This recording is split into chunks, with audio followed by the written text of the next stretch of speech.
Hi, everybody. Happy Tuesday. It's time for our Tuesday mindfulness and meditation exercise. And this week we will be doing a practice that will hopefully help us find connections with each other as we're all part of the human family. So, as we always do, let's take some time to get comfortable sitting in our chairs. You can sit. In a chair or on the floor, on a cushion, on a sofa, um, but get to a place where you are comfortable and you won't need to fidget or move around. Um, it just helps to focus our minds if our bodies are still sometimes.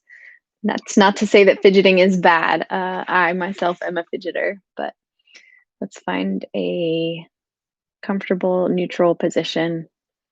And we'll start by closing our eyes if we prefer, or you can keep them open and just keep a soft gaze kind of into the middle distance um, in your eyes. And we'll breathe deeply in and out. Breathe in and out. I find all of the practices, or almost all of the practices, on the Greater Good in Action um, page on berkeley.edu. So if you go to ggia.berkeley.edu, you'll find a lot of practices, some of which will be familiar to you because we will have used them before. Um, but for this practice, we are going to try to cultivate our sense of connectedness with others. So, first, let's become aware of our own bodies, where they connect with the chair or the cushion or the floor.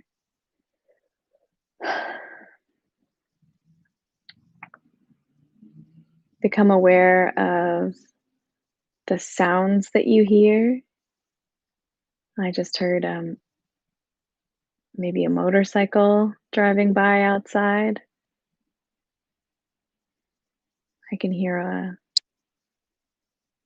maybe a lawnmower outside. I can hear my dog walking around in the living room on the hardwood floors.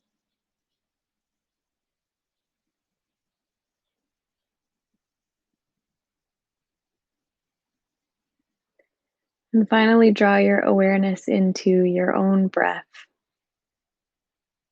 how it feels as it enters your lungs.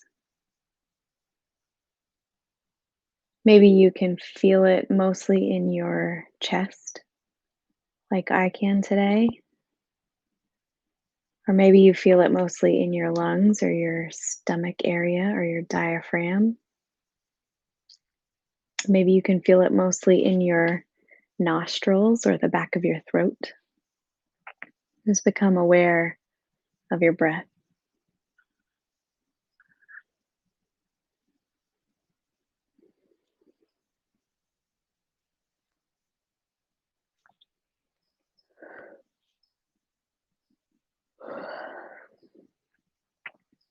Now, think of a person in your life who seems to be very different from you in every way that you can imagine. They might have different interests, different religious or political beliefs, or different life experiences. They may even be someone with whom you have had a personal conflict, or who belongs to a group that has been in conflict with a group to which you belong. Take a moment to get that person into your head. Next, make a list of the things that you most likely share in common with this person. Maybe you both work for the same company. Maybe you go to the same school. Maybe you both have children or a significant other. Maybe you've had your heart broken and you know that they have too. Maybe you have grieved another kind of loss and you know that they have too.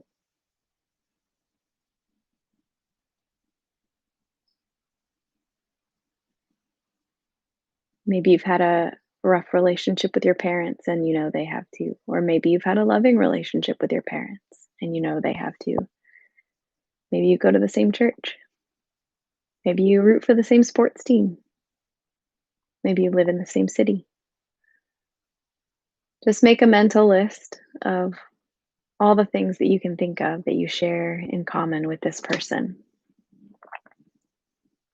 At the very least, you're both humans, since we don't know of any other um, any other intelligent species, sentient species like us from other planets or something. That's accepting the dolphins, of course.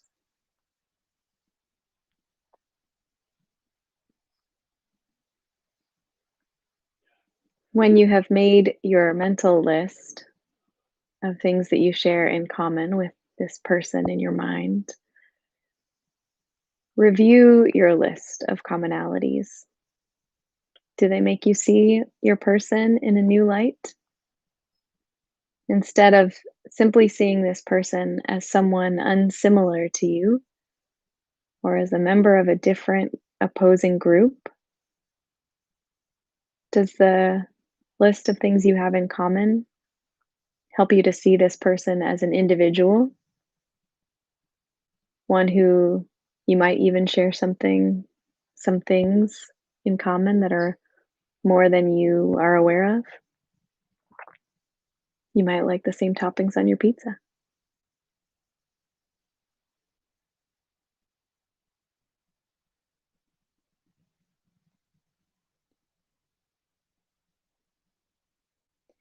If you like, you can repeat this exercise right now with another person.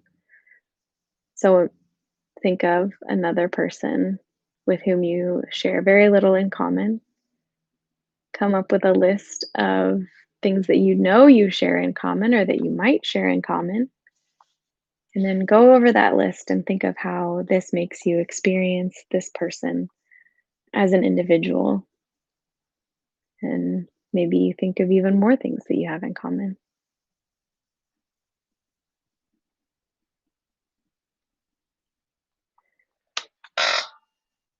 Thanks, commenter. I'm having a great day. We're doing a compassion meditation. I'll put the link in the chat. I'm glad you found me.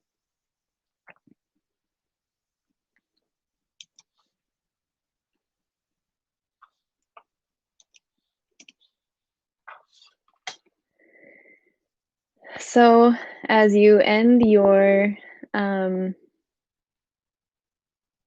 reviewing of your list of things you have in common with the other person, I invite you to become aware of your breath once more as you breathe in and out.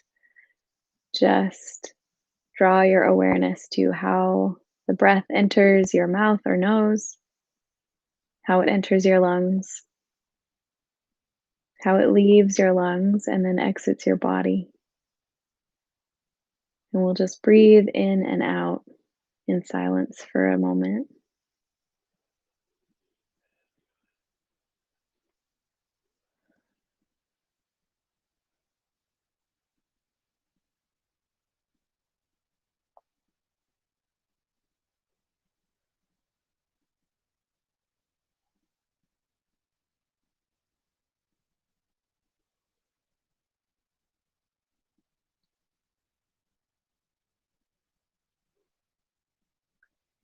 Now, become aware again of your surroundings.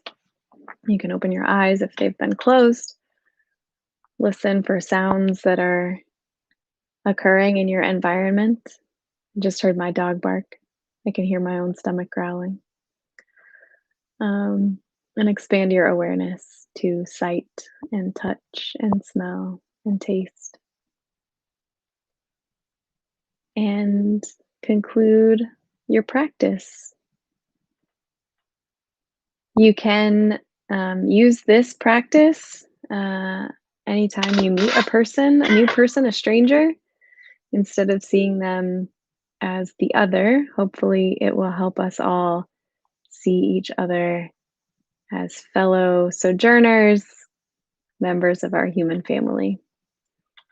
Once again, all the practices or almost all the practices I use for Tuesday meditation can be found at ggia.berkeley.edu.